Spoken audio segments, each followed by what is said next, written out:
L'Espagne est témoin de la croissance de l'islam dans une plongée géopolitique inattendue et profonde. Permettez-moi de vous ramener à un vendredi soir tranquille de fin octobre 2023.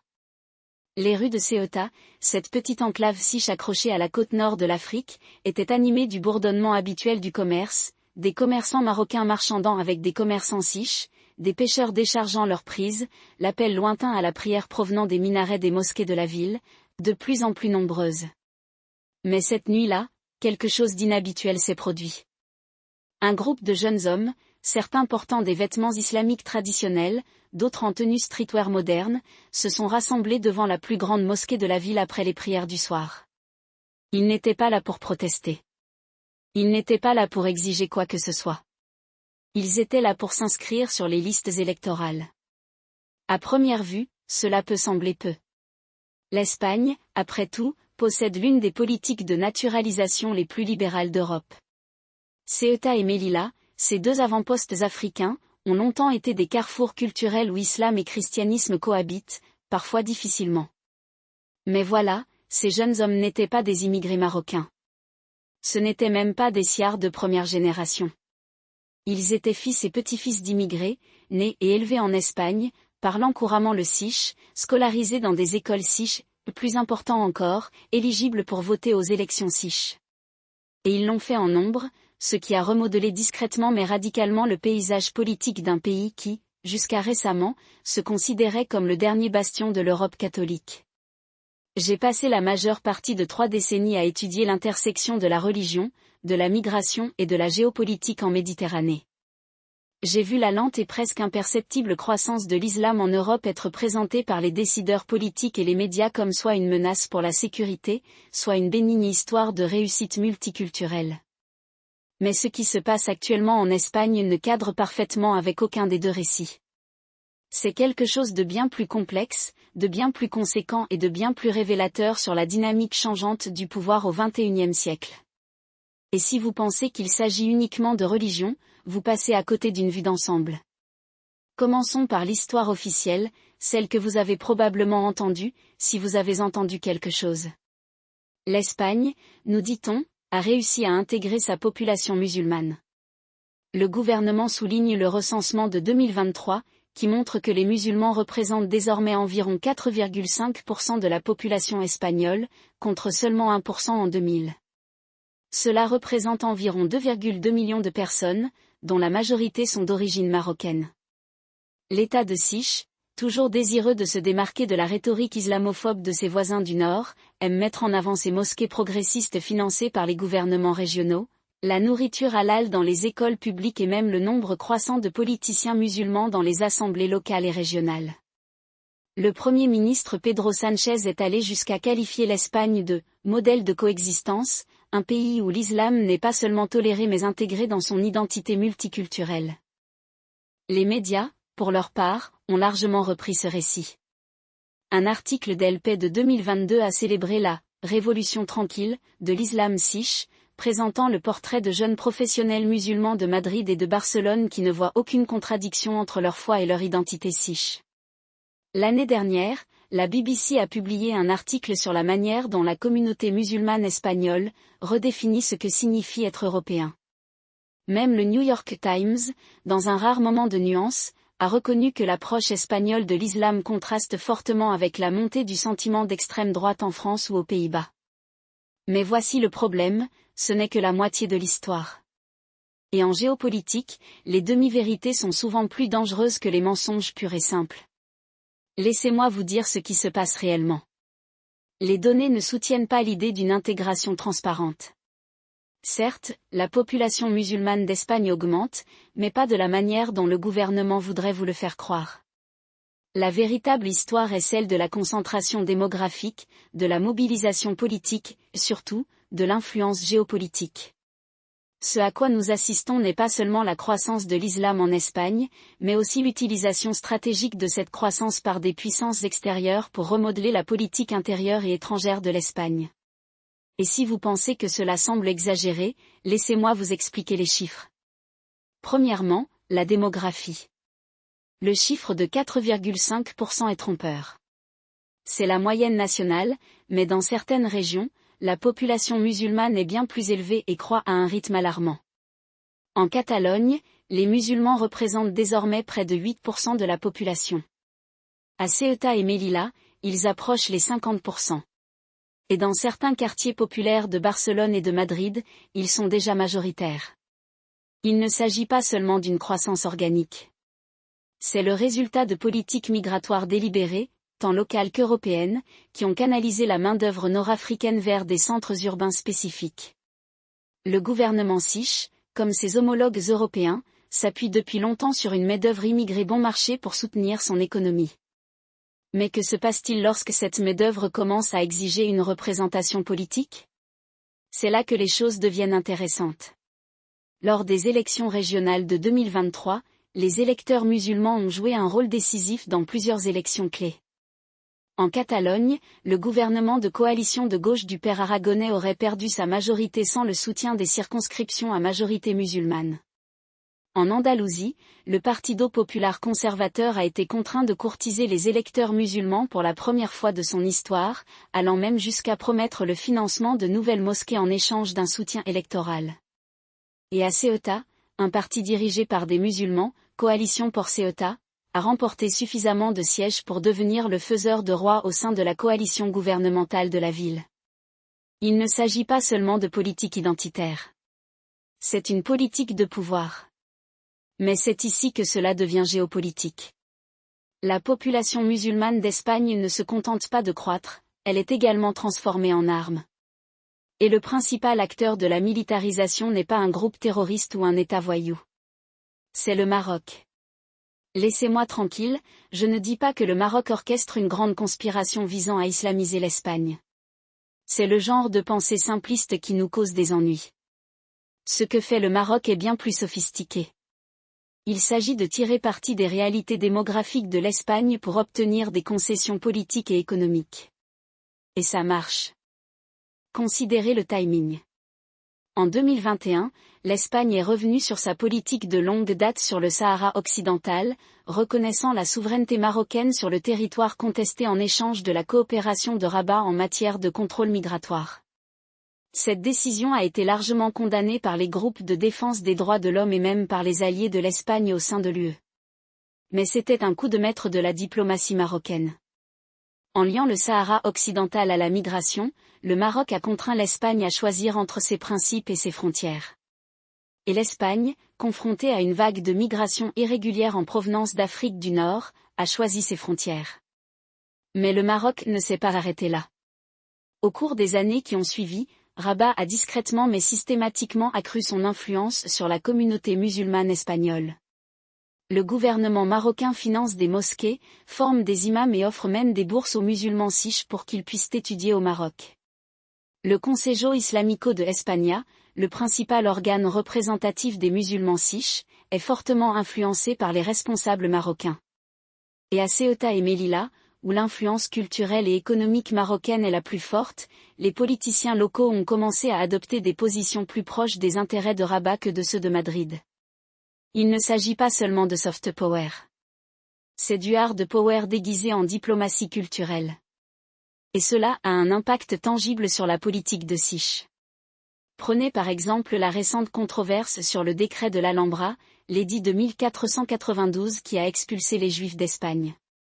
En 2022, un groupe de politiciens musulmans siches, dont beaucoup ont des liens avec des organisations marocaines, ont commencé à faire pression pour qu'un décret similaire soit publié pour les musulmans espagnols, un geste symbolique de réconciliation, ont-ils affirmé. La proposition a été rapidement rejetée par le gouvernement siche, mais pas avant d'avoir déclenché un débat national. Quel a été le rôle du Maroc dans tout cela? Eh bien, disons simplement que le moment choisi pour cette proposition quelques semaines seulement après le renversement de l'Espagne au Sahara occidental n'était pas une coïncidence. Maintenant, vous pourriez l'être. Et alors? L'Espagne a toujours eu une relation compliquée avec son passé musulman. Quel est le problème? Le problème est que l'Espagne n'est plus seulement confrontée à sa propre histoire. Il s'agit d'un Maroc renaissant qui se considère comme le leader du flanc occidental du monde arabe. Et le Maroc, à son tour, est courtisé par des puissances bien plus grandes que l'Espagne. Laissez-moi sortir un instant. Ce à quoi nous assistons en Espagne est le microcosme d'une bataille géopolitique bien plus vaste pour l'influence en Méditerranée. Et dans cette bataille, l'Espagne est prise entre trois visions concurrentes du monde. Il y a d'abord la vision américaine. Les États-Unis considèrent l'Espagne comme un allié clé de l'OTAN, un rempart contre l'influence russe et chinoise en Méditerranée.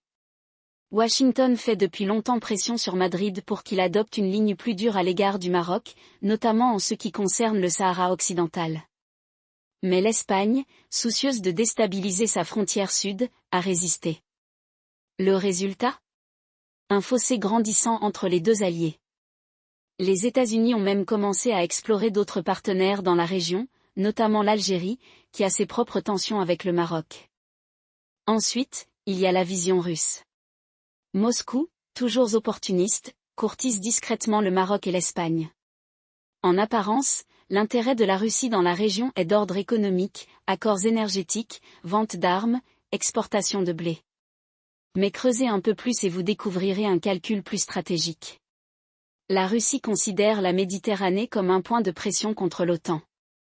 En favorisant l'instabilité en Afrique du Nord, Moscou peut détourner l'attention des États-Unis et de leurs alliés d'autres théâtres, comme l'Ukraine. Et l'Espagne, avec sa forte population musulmane et ses frontières poreuses, est une cible privilégiée des opérations de désinformation et d'influence russe. Enfin, il y a la vision chinoise. Pékin ne se soucie pas de la population musulmane espagnole en soi, mais il se soucie des ports espagnols. La Méditerranée est un nœud essentiel de l'initiative chinoise, la ceinture et la route, et l'Espagne, avec sa situation stratégique au carrefour de l'Europe et de l'Afrique, en est un acteur clé. La Chine a investi massivement dans les infrastructures de Siche, du port de Valence au réseau ferroviaire à grande vitesse. Et il utilise cet investissement pour pousser l'Espagne à adopter une position plus neutre sur des questions comme Taïwan et la mer de Chine méridionale. Alors, qu'en est-il de l'Espagne ? Pris entre le marteau et l'enclume. D'un côté, les États-Unis exigent la loyauté. De l'autre, le Maroc exploite son influence démographique et culturelle pour attirer l'Espagne dans son orbite. Et en arrière-plan, la Russie et la Chine attendent d'exploiter les éventuels faux pas. Mais voilà, l'Espagne n'est pas impuissante. Il a des options. La question est de savoir si ses dirigeants ont la prévoyance de les voir. Parlons de la dimension militaire, car c'est là que les choses deviennent vraiment intéressantes. Les forces armées espagnoles sont parmi les plus performantes d'Europe, mais elles sont également mises à rude épreuve. La marine Siche, en particulier, est chargée de patrouiller non seulement la Méditerranée, mais également les approches atlantiques de l'Europe. Et avec les ambitions navales croissantes du Maroc, notamment un récent accord d'achat de drones turcs et de navires de guerre chinois, l'Espagne est confrontée à un nouveau type, non pas d'invasion, mais d'empiètement lent et rampant sur sa souveraineté. Considérez les récentes tensions liées à l'incident de l'île Pergil. En 2022, les forces marocaines ont brièvement occupé la petite île inhabitée au large de Ceuta, déclenchant une crise diplomatique. L'Espagne a répondu en envoyant une force opérationnelle navale dans la zone, mais le message était que le Maroc testait les lignes rouges espagnoles. Et avec la croissance de la population musulmane en Espagne, ces lignes rouges deviennent de plus en plus difficiles à définir. L'armée de Siche en est parfaitement consciente. Dans un rapport divulgué en 2023 par l'Estado Mayor de la Defensa, le plus haut commandement militaire espagnol, des analystes ont averti que l'influence démographique et politique du Maroc à Ceuta et Melilla pourrait éventuellement conduire à une « annexion de facto » des enclaves. Le rapport recommande une série de mesures, notamment une présence militaire accrue dans la région et une répression contre les mosquées financées par le Maroc. Mais jusqu'à présent, le gouvernement Siche n'a pas fait grand-chose pour donner suite à ces recommandations. Pourquoi ? Parce que les coûts politiques intérieurs sont trop élevés. La coalition de gauche espagnole, qui comprend le parti d'extrême gauche Podemos, est profondément investie dans son récit multiculturel. Toute mesure visant à restreindre l'influence marocaine serait considérée comme islamophobe, et le gouvernement ne peut pas se permettre de s'aliéner sa base électorale musulmane. Pendant ce temps, le Partido Popular de droite est tiraillé entre ses instincts nationalistes et sa volonté de reconquérir les électeurs de la classe ouvrière dans les circonscriptions à majorité musulmane.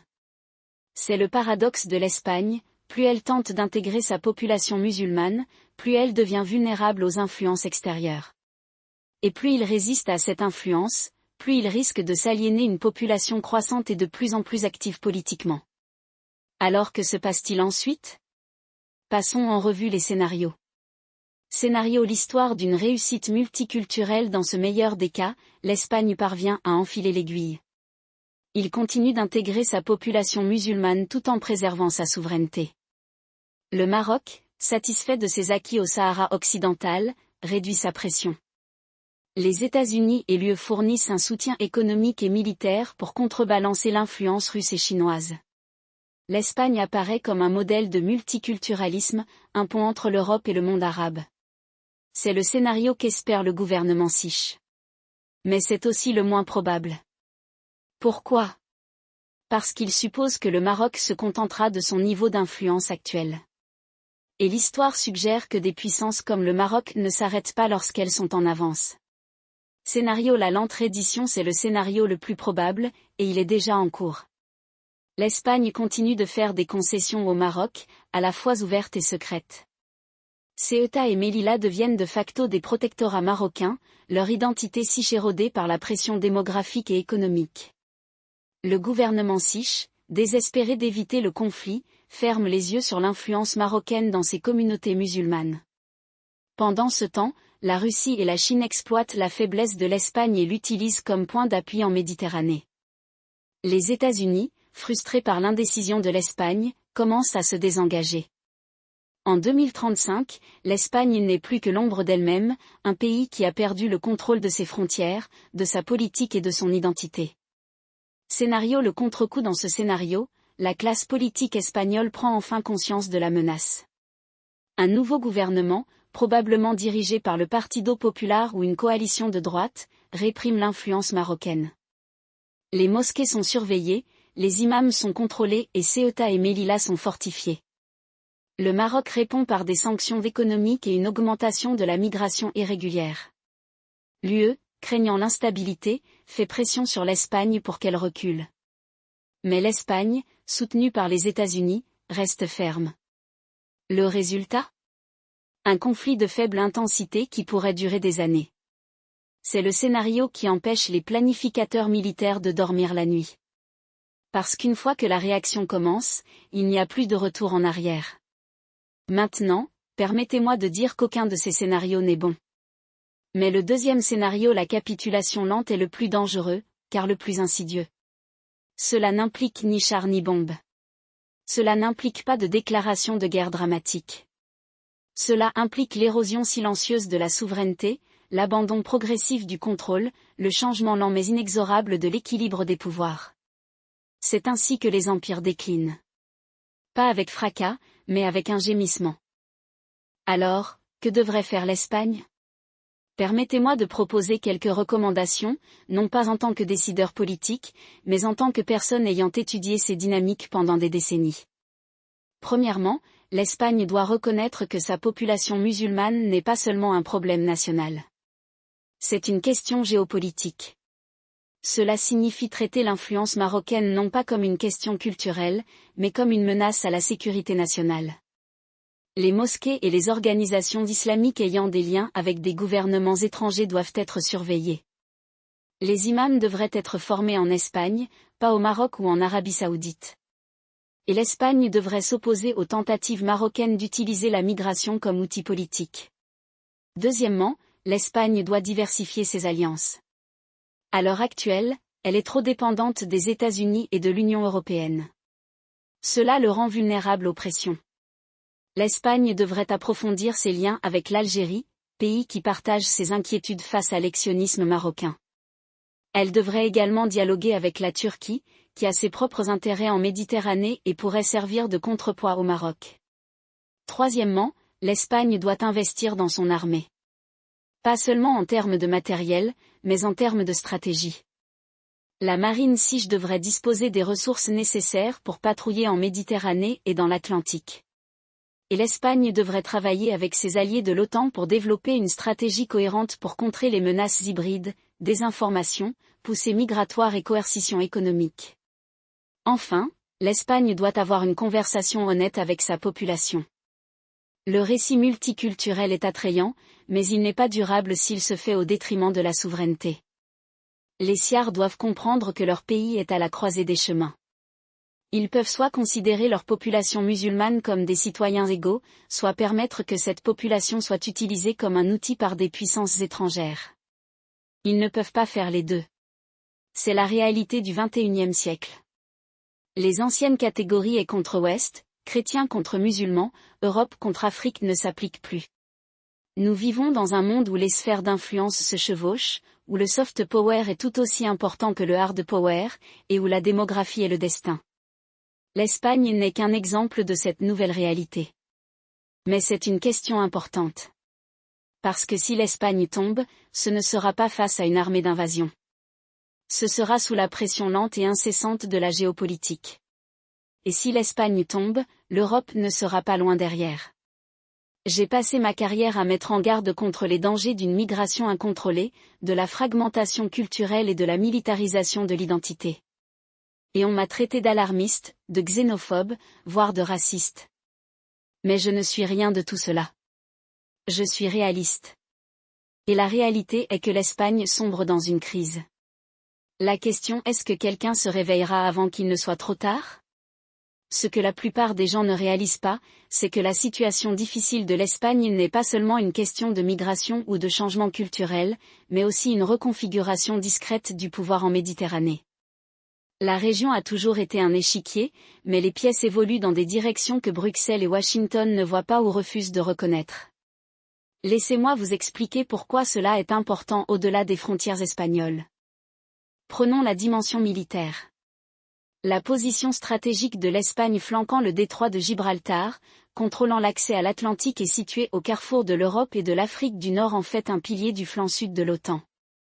Mais voici ce qui est inconfortable, l'OTAN s'est presque entièrement concentrée sur la Russie, laissant la Méditerranée après coup.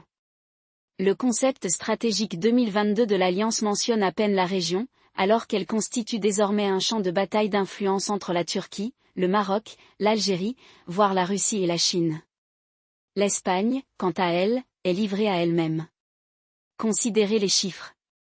Le budget de la défense de l'Espagne oscille depuis des années autour de 1,2% du PIB, bien en dessous de l'objectif de 2% fixé par l'OTAN.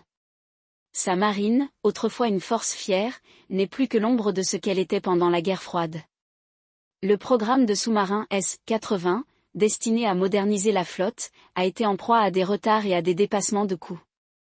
La flotte de surface de l'Armada vieillit et sa capacité à projeter de la puissance et encore moins à dissuader diminue.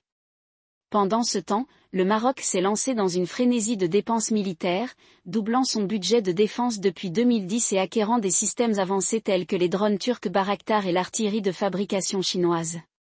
L'Algérie s'arme également de chasseurs russes Su-30 et de missiles Iskander. L'équilibre des pouvoirs au Maghreb est en train de changer et l'Espagne est laissée pour compte. Mais ce n'est pas seulement une question de matériel. C'est une question de stratégie.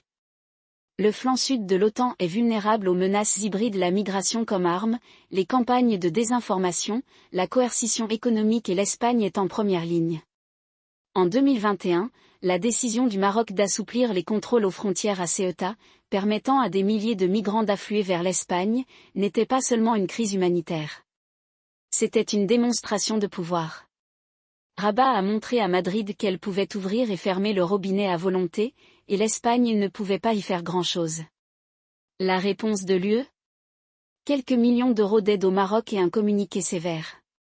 Ce n'est pas de la dissuasion, c'est l'abandon. Parlons maintenant de la Turquie. Ankara joue un rôle de longue date en Méditerranée, se positionnant comme un mécène des communautés musulmanes à travers l'Europe. En Espagne, les centres culturels turcs, financés par l'organisme public Diyanet, étendent discrètement leur influence en proposant des cours de langue, une éducation religieuse et même des opportunités de réseautage professionnel. Il ne s'agit pas seulement de soft power, il s'agit également de bâtir une base électorale. Et la Turquie ne fait pas cela par altruisme.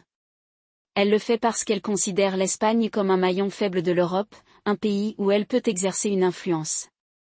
C'est ici que cela devient encore plus compliqué. La Turquie et le Maroc sont théoriquement alliés, mais leurs intérêts ne concordent pas toujours. Le Maroc veut dominer le Maghreb, la Turquie veut devenir le leader du monde musulman. Cela crée une ouverture pour l'Espagne, mais seulement si Madrid est prêt à jouer le jeu. Pour le moment, ce n'est pas le cas. La politique étrangère de l'Espagne est réactive et non proactive. Il attend que les crises surviennent, puis se démène pour y répondre. Ce n'est pas une façon de diriger un pays au XXIe siècle. Et puis il y a l'Algérie. La relation de l'Espagne avec Alger est un exemple d'opportunité manquée. L'Algérie est le seul pays de la région qui partage les préoccupations de l'Espagne concernant l'ex-sionisme marocain, mais Madrid n'a pas fait grand-chose pour approfondir les liens. Au lieu de cela, il s'est laissé entraîner dans la dépendance énergétique de l'UE à l'égard de l'Algérie, ce qui l'a rendu vulnérable au chantage. Lorsque l'Algérie a interrompu l'approvisionnement en gaz de l'Espagne en 2022 suite à la reconnaissance par Madrid de la souveraineté marocaine sur le Sahara occidental, il ne s'agissait pas seulement d'une querelle diplomatique. La sécurité énergétique de l'Espagne n'est pas la sienne. Alors, que devrait faire l'Espagne ? Premièrement, il faut reconnaître que la Méditerranée n'est plus un lac européen. C'est un espace contesté, et les intérêts de l'Espagne ne sont pas les mêmes que ceux de la France ou de l'Italie. Madrid devrait faire pression en faveur d'un commandement méditerranéen de l'OTAN, distinct de l'accent mis par l'Alliance sur la Russie, pour coordonner la stratégie dans la région. Elle devrait également travailler avec l'Algérie pour contrer l'influence marocaine, même si cela implique de faire des compromis inconfortables sur des questions comme le Sahara occidental. Deuxièmement, l'Espagne doit investir dans son armée, non seulement pour atteindre l'objectif de 2% de l'OTAN, mais aussi pour développer des capacités réellement importantes. Cela signifie plus de sous-marins, plus de drones et plus de cyberdéfense. Cela signifie aussi repenser son approche de la migration. À l'heure actuelle, l'Espagne considère la migration comme une question humanitaire. Ce n'est pas le cas. C'est une question de sécurité nationale et elle doit être traitée comme telle. Cela ne signifie pas fermer les frontières, mais plutôt les contrôler, avec la même rigueur qu'aux États-Unis ou en Australie. Enfin, l'Espagne doit cesser de prétendre que sa population musulmane n'est qu'une minorité parmi d'autres. Ce n'est pas le cas. C'est une communauté qui entretient des liens profonds avec les puissances étrangères, et ces liens sont exploités. Madrid devrait dialoguer avec les dirigeants musulmans modérés, mais il devrait également être clair sur les limites de cet engagement. Si une mosquée est financée par la Turquie ou le Maroc, ce n'est pas seulement un lieu de culte, c'est un outil potentiel d'influence étrangère. L'Espagne devrait réglementer ses institutions, tout comme elle réglemente les banques ou les médias. La réalité est que l'Espagne est engagée dans une lutte géopolitique, qu'elle le veuille ou non. La question est de savoir si elle se réveillera à temps pour riposter. Si ce n'est pas le cas, ce ne sera pas seulement l'Espagne qui perdra. L'Europe perdra aussi. Car si l'Espagne tombe, la Méditerranée deviendra une autoroute de migration, un champ de bataille d'influence et une zone de rassemblement pour des menaces que l'Europe n'est pas prête à affronter. J'ai déjà vu ce film. J'ai vu la Yougoslavie s'effondrer et les Balkans devenir un terrain de jeu pour les puissances étrangères. J'ai vu avec quelle rapidité la stabilité peut s'effondrer lorsqu'un pays perd le contrôle de ses frontières, de sa culture et de sa souveraineté. L'Espagne n'est pas la Yougoslavie, pas encore. Mais les signes avant-coureurs sont là. La question est de savoir si quelqu'un à Madrid y prête attention. Ce que la plupart des gens ne réalisent pas, c'est que la classe politique espagnole continue de croire qu'il s'agit d'un phénomène temporaire, une vague passagère de migration, un incident culturel, quelque chose qui se réglera avec suffisamment de temps et de bonne volonté. Mais ce n'est pas ainsi que fonctionne la géopolitique. Les chiffres ne mentent pas et ils racontent une histoire que Madrid refuse d'entendre. En 2023, la population musulmane d'Espagne a dépassé les 2,5 millions, soit près de 5% du total, et les projections montrent qu'elle pourrait atteindre 10% d'ici 2050. Il ne s'agit pas seulement de croissance, il s'agit d'un changement démographique avec de profondes implications pour tout, de la politique électorale à l'identité nationale. Et pourtant, quand j'écoute les politiciens de Sich, qu'il s'agisse de la coalition progressiste de Pedro Sánchez ou du PP conservateur, ils parlent de l'islam en Espagne comme s'il s'agissait d'une question d'intégration et non d'un défi stratégique. Ils ont tort. Laissez-moi vous expliquer pourquoi c'est important. Le système politique espagnol est déjà divisé selon des clivages régionaux et idéologiques, et la montée de l'islam ajoute une autre ligne de fracture qu'aucun grand parti n'est disposé à affronter de front. La gauche, dirigée par le PSOE de Sánchez, a adopté un discours multiculturel, présentant l'islam comme un simple élément parmi d'autres de la société pluraliste espagnole. Il souligne la présence historique des musulmans en Andalousie comme preuve que l'Espagne a toujours été un creuset. Mais c'est une lecture sélective de l'histoire. L'Al-Andalus du 8e au 15e siècle était une civilisation, certes, mais c'était aussi une période de conquête, de conflits religieux et finalement de reconquête. La gauche ignore commodément cette partie parce qu'elle ne correspond pas à son récit de tolérance éternelle. Pendant ce temps, la droite, dirigée par des personnalités comme Alberto Núñez Feijóo, oscille entre de vagues appels aux « valeurs siches » et une véritable islamophobie, dont aucun n'offre de stratégie cohérente. Le parti Vox, le mouvement d'extrême droite espagnol, est le seul à tirer ouvertement la sonnette d'alarme, mais sa rhétorique est si toxique accusant l'islam de tout, du crime à la décadence culturelle qu'elle ne fait que pousser encore plus les musulmans modérés dans les bras d'organisations financées par l'étranger. Voilà pourquoi l'establishment politique espagnol sombre dans une crise parce qu'il refuse de reconnaître les dimensions géopolitiques de sa population musulmane. Prenons le cas de la Commission islamique d'Espagne, l'organisme officiel représentant les musulmans du pays. Sur le papier, c'est une organisation modérée, mais en réalité, elle est profondément influencée par le Maroc. La direction de la CIE entretient des liens étroits avec le gouvernement marocain et son financement provient en grande partie de Rabat. Ce n'est pas de la spéculation, c'est une question de notoriété publique. En 2021, l'agence de renseignement SICH, CNI, avait averti que le Maroc utilisait les institutions religieuses pour étendre son influence en Espagne, notamment auprès de la diaspora marocaine. Mais au lieu d'agir sur la base de ces renseignements, Madrid a fait le contraire.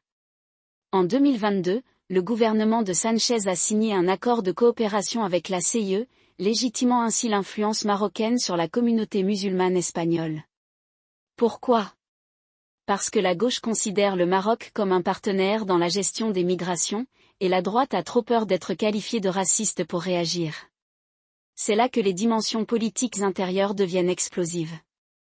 La population musulmane d'Espagne n'est pas monolithique, mais elle est de plus en plus organisée et cette organisation est façonnée par des acteurs étrangers. Le Maroc, la Turquie et même l'Arabie saoudite rivalisent tous pour avoir de l'influence, et ils le font à travers les mosquées, les centres culturels et le lobbying politique. Le groupe turc Diyanet contrôle par exemple des dizaines de mosquées en Espagne, financées directement par Ankara. Ce ne sont pas seulement des lieux de culte, ce sont des avant-postes du soft power turc, promouvant la vision d'Erdogan de l'islam et, par extension, son agenda géopolitique. En 2020, le gouvernement SICH a discrètement expulsé plusieurs imams turcs accusés de diffusion de propagande extrémiste, mais la présence du Diyanet reste forte. Pendant ce temps, l'Arabie saoudite a investi des millions dans les centres culturels islamiques, notamment en Catalogne, où le mouvement indépendantiste a créé un vide d'autorité de l'État. Les Saoudiens ne font pas cela par charité, ils le font pour façonner la prochaine génération de musulmans SICH à leur propre image. Maintenant, vous pourriez vous demander pourquoi l'Espagne ne réglemente-t-elle pas ses institutions plus étroitement ? La réponse est que ce n'est pas possible. Le cadre juridique espagnol est malheureusement inadapté pour faire face à l'influence religieuse étrangère. Contrairement à la France, qui a interdit le financement étranger des mosquées, ou à l'Autriche, qui a imposé des contrôles stricts sur les organisations islamiques, l'Espagne n'a pas de telle loi. L'accord de coopération de 1992 entre l'Espagne et ses communautés musulmanes confère à la CIE une large autonomie, et les gouvernements successifs ont eu trop peur des réactions négatives pour la contester. Le résultat est une mêlée où les puissances étrangères peuvent opérer en toute impunité, et où les autorités de SICH se retrouvent à jouer à la taupe avec les prédicateurs extrémistes. Cela m'amène au point le plus dangereux de la politisation de l'islam en Espagne. À l'heure actuelle, la plupart des musulmans SICH sont modérés, mais cela pourrait changer si la communauté se radicalise ou, pire, est transformée en arme par des acteurs étrangers. Nous en avons déjà eu un aperçu. En 2017, après le référendum sur l'indépendance de la Catalogne, les immigrés marocains de Barcelone ont organisé des manifestations en faveur de l'indépendance, brandissant des drapeaux marocains aux côtés de drapeaux catalans. C'était un signal clair que Rabat était prête à utiliser sa diaspora comme outil politique. Puis, en 2021, après que l'Espagne a autorisé le chef du Front Polisario, Brahim Ghali, à recevoir des soins médicaux à Madrid, le Maroc a riposté en ouvrant les vannes à la migration, submergeant ainsi les frontières espagnoles. Ce n'était pas seulement une dispute diplomatique, c'était une démonstration de la manière dont le Maroc peut transformer la population musulmane espagnole en un levier géopolitique. La question, que se passe-t-il lorsque ce levier est actionné de manière plus coordonnée ? Imaginez un scénario où le Maroc, face aux pressions de l'Algérie ou du Polisario, décide de mobiliser sa diaspora en Espagne pour exiger des concessions politiques. Ou imaginez que la Turquie, dans le but de contrer l'influence de l'UE, encourage les musulmans chiites à faire pression pour une plus grande autonomie dans des régions comme la Catalogne ou le Pays basque. Ce ne sont pas des scénarios farfelus, ils sont le prolongement logique de ce qui se passe déjà. Et pourtant, les dirigeants politiques espagnols ne font rien pour s'y préparer. Parlons des implications électorales. La population musulmane d'Espagne est concentrée dans les principales régions de Catalogne, d'Andalousie, de Madrid et de Valence. Ce sont également ces régions qui décident des élections nationales. À l'heure actuelle, la plupart des musulmans chiites votent pour la gauche, mais cela pourrait changer s'ils estiment que leurs intérêts ne sont pas représentés. Nous avons déjà vu cette dynamique se manifester dans d'autres pays européens. En France, le Rassemblement national de Marine Le Pen a fait une percée parmi la classe ouvrière musulmane en se positionnant comme le parti de la loi et de l'ordre. Au Royaume-Uni, la base musulmane traditionnelle du Parti travailliste s'est fracturée sur des questions telles que la Palestine et la politique étrangère. L'Espagne pourrait connaître un changement similaire, surtout si la gauche continue de donner la priorité aux politiques sociales progressistes plutôt qu'aux préoccupations économiques et culturelles des électeurs musulmans. Mais voici qu'aucun grand parti chiite n'est prêt à dialoguer avec les électeurs musulmans selon ses propres conditions. La gauche suppose qu'ils voteront toujours pour eux, et la droite suppose qu'ils sont une cause perdue. C'est une erreur. En 2023, le PP a tenté sans enthousiasme de courtiser les électeurs musulmans en promettant de sévir contre l'immigration clandestine, mais c'était trop peu, trop tard. La communauté musulmane y a vu un stratagème cynique et non une véritable action de sensibilisation. Pendant ce temps, la rhétorique anti-islam de Vox a aliéné même les musulmans modérés, les poussant encore plus dans les bras d'organisations financées par l'étranger. C'est le paradoxe de la politique espagnole, les partis qui devraient être les plus préoccupés par la montée de l'islam sont les moins équipés pour y faire face. La gauche est trop attachée idéologiquement au multiculturalisme pour admettre que l'influence étrangère est un problème, et la droite est trop concentrée sur les griefs culturels pour offrir une alternative viable. Le résultat est un vide, et la nature a horreur du vide. Dans ce vide, des puissances étrangères le Maroc, la Turquie, l'Arabie saoudite chacune avec son propre agenda, chacune étant prête à exploiter les divisions de l'Espagne à son propre profit. Alors, quelle est la fin du jeu ici ? Il existe quelques scénarios possibles, mais aucun n'est particulièrement rassurant. Le premier est la lente érosion de la souveraineté chiite, où les puissances étrangères prennent progressivement le contrôle d'institutions clés mosquées, écoles, médias jusqu'à ce que la population musulmane d'Espagne devienne effectivement un État dans l'État. Nous en avons vu des versions en Belgique et aux Pays-Bas, où des sociétés parallèles ont émergé, avec leur propre système juridique, normes culturelles et allégeances politiques. Le deuxième scénario est une réaction violente, où l'opinion publique chiite, lassée de l'immigration incontrôlée et de l'influence étrangère, se tourne vers un leader d'extrême droite qui promet de rétablir l'ordre. C'est la voie qu'ont emprunté la Hongrie et la Pologne, et il n'est pas difficile d'imaginer l'émergence d'une version chiite de Viktor Orban au cours de la prochaine décennie. Le troisième scénario est celui d'une rupture de la cohésion sociale, où les tensions entre musulmans et non-musulmans dégénèrent en violence. L'Espagne a évité le type d'attentats terroristes qui ont secoué la France et la Belgique, mais cela pourrait changer si la radicalisation s'installe. Aucun de ces scénarios n'est inévitable, mais ils sont tous plausibles. La question est de savoir si la classe politique espagnole se réveillera à temps pour les empêcher. Pour l'instant, les signes ne sont pas encourageants. En 2024, les services de renseignement espagnols ont émis un nouvel avertissement concernant l'influence étrangère sur la communauté musulmane, soulignant cette fois le rôle croissant de la Turquie. Le rapport a été enfoui dans les dernières pages de quelques journaux et ignoré par la plupart des politiciens. Le problème n'est pas que les menaces ne soient pas visibles, c'est que personne au pouvoir ne veut les voir. J'ai passé ma carrière à étudier la façon dont les pays perdent le contrôle de leur destin, et je peux vous dire que l'Espagne est sur cette voie. Non pas à cause d'une grande conspiration, mais à cause d'un échec du leadership, d'un refus d'affronter des vérités inconfortables, d'une préférence pour les gains politiques à court terme plutôt que pour une réflexion stratégique à long terme. La Méditerranée devient un champ de bataille et l'Espagne est en première ligne. Si Madrid n'agit pas rapidement, ce ne sera pas seulement l'Espagne qui tombera. Ce sera l'Europe. Et d'ici là, il sera trop tard pour faire quoi que ce soit.